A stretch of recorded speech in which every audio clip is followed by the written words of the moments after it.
Welcome to Penrose Learning, where we make understanding easy. Start now by powering through the obvious but essential checks. Change the batteries or confirm the rechargeable pack is charged so the controller can power up. Then use your phone or laptop to run a quick Bluetooth scan. If it appears, you know it's nearby. While scanning, systematically search high-probability locations. Couch seams, under tables, coat pockets, and backpacks. You're combining electronics feedback with a focused physical sweep, so you minimize time wasted and maximize chances of an immediate find. Once you've done the initial scan, put the controller into pairing mode so LEDs blink and nearby devices notice it. This both confirms power and narrows distance.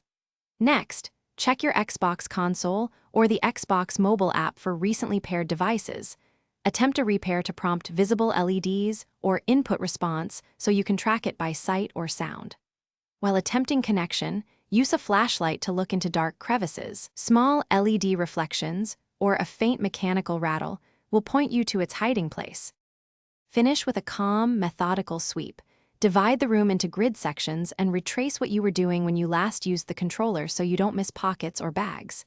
If you own a tile or AirTag, scan for it now. If not, consider adding one later to prevent repeats. If the controller still won't respond, replace batteries, restart your console or phone, and perform a controller reset and fresh pairing. If that fails, check for firmware updates or consider contacting support. Thanks for watching. If this was helpful, leave a like and consider subscribing. See you next time.